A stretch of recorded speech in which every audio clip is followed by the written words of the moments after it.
नमस्कार, मैं हूं आपके साथ अनुष्का राय और आप देख रहे हैं खबर का सच।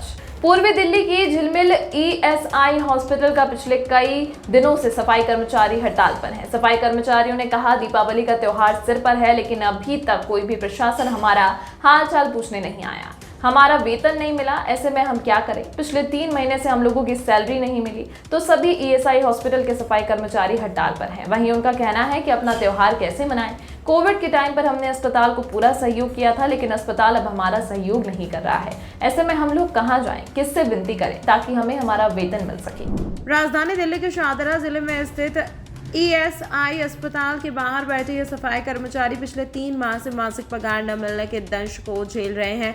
आपको बता दें, इन तमाम कर्मचारियों को पिछले 3 महीने से मासिक पगार नहीं मिली है और अब इन लोगों ने फैसला किया है कि वह अस्पताल प्रशासन के खिलाफ धरना प्रदर्शन करेंगे ताकि उनको समय पर मासिक पगार मिल सके, जिससे उनको घर का पालन पोषण आराम से चल सके। वहीं सफाई कर्मचारियों का कहना है कि वह पिछले काफ़ी समय से इस अस्पताल में अपनी सेवाएं दे रहे हैं। पर्सन नेशनल सिक्योरिटी कंपनी के माध्यम से यह नौकरी कर रहे हैं। पर्सन नेशनल सिक्योरिटी का कोई भी अधिकारी इसे बात करने के लिए नहीं पहुंचा है ताकि उनकी समस्या का कोई ठोस समाधान किया जा सके और नहीं अस्पताल प्रशासन की तरफ से कोई भी प्रशासनिक अधिकारी उनकी समस्या का समाधान करने को तैयार है। ऐसे में सवाल होता है कि यह बेचारे अपनी समस्या को लेकर किसके सामने जाएं।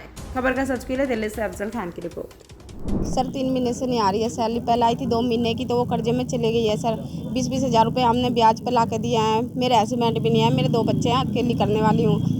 अंदर जाते हैं कोई कुछ नहीं बोलता है, इनको बोलते हैं कोई रिस्पॉन्ड नहीं है। अंदर जाते हैं ये बोलते हैं, धमकी देते हैं कि तुम बोलते हो कि पैसे दिया है तुमने, और धमकी ये मिलती है कि तुम ये बोल दोगी कि तुम्हें नौकरी का डर नहीं है कि जो तुम वो बता रही होगी मैं हमने 20-20 हज़ार रुपये दिए हैं। ऐसे धमकी मिलती है सर हमें अंदर से। लिख के भी दे दिया, अंदर सब लिख के दे दिया सर। आपका जो बोनस है, जो एरियर है, वो सब खा लिया इन लोगों ने। हाँ सर, सब खा लिया। हमें तो कुछ पता ही नहीं है सर। सैलरी भी हमें 15,000 रुपये मिल रही है, हमें यही नहीं पता। वो भी कभी 11,000 आ जाती है, कभी 12,000। सर सैलरी भी कट के आती है सारी। मनमानी से सैलरी देते हैं सर, अपनी मनमानी से सैलरी के अंदर बोलते हैं तो बोलते हैं वो ठेकेदार बोलते हैं कि तुम्हारे बिल में ये होगा, उन्होंने ये काट लिया, वो काट लिया। अंदर जाके बोलते हैं तो वो कहते हैं कि उनकी तरफ से पंचिंग तुम्हारी कम है। ये हम पूरी पंचिंग दे के जाते हैं सर। कि ये जो हॉस्पिटल है दिल्ली सरकार के अंडर है, सेंट्रल गवर्नमेंट के अंदर है? केंद्र सरकार के अंदर सर। हाँ जी, ठीक है। करी थी हमसे। मेरे को 12, 13, 14 साल हो रही है मेरे को यहाँ ड्यूटी करते। आधे ज़्यादा सबको सभी पुराने हैं यहाँ पर। हमें इतना टाइम हो गया यहाँ ड्यूटी करते हुए।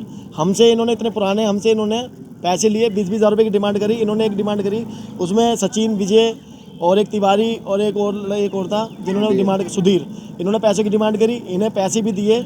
पैसे देने के बाद भी इन्होंने क्या डिमांड रखी, इन्होंने ये रखा कि सैलरी में से तुम्हें 13,000 रुपये मिलेगी और जो 16,700 जो तनख्वाह आएगी उसमें तुम्हें रिफंड वापसी करना है।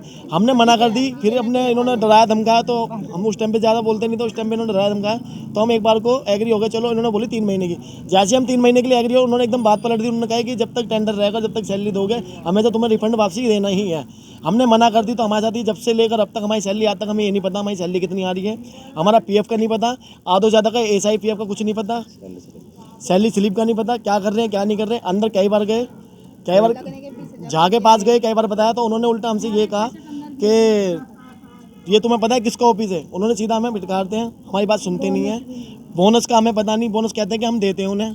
हमारे पास हर महीने जो कहते हैं हर महीने बोनस आता है, वो कुछ नहीं आता जुट के हमारे पास। हमें कुछ नहीं पता यहाँ पर क्या हो रहा है, क्या आप नहीं हो कब तक यहाँ पर बैठे रहेंगे? सर, हम जब तक बैठे रहेंगे, जब तक हमारे ये पैसे, हमारे गरीब आदमी हैं। मैं बहुत परेशान हूँ सर। मैं घर में खाने को पैसे नहीं है, सारे सबके सब हमें नाश करने को लगे हैं। पैसे कोई भी देने को तैयार नहीं है। मैं हाथ छोड़ के कह रहा हूँ, इनके सबके हाथ जोड़ लिए, 2 बार जोड़, दूसरी बार बैठा हूँ मैं और इनके हाथ छोड़ रहा हूँ पैसों के। कोई भी सुनने को राजी नहीं है और धमकी देते कि टेंडर आएगा तो हम हटा देंगे सारों को।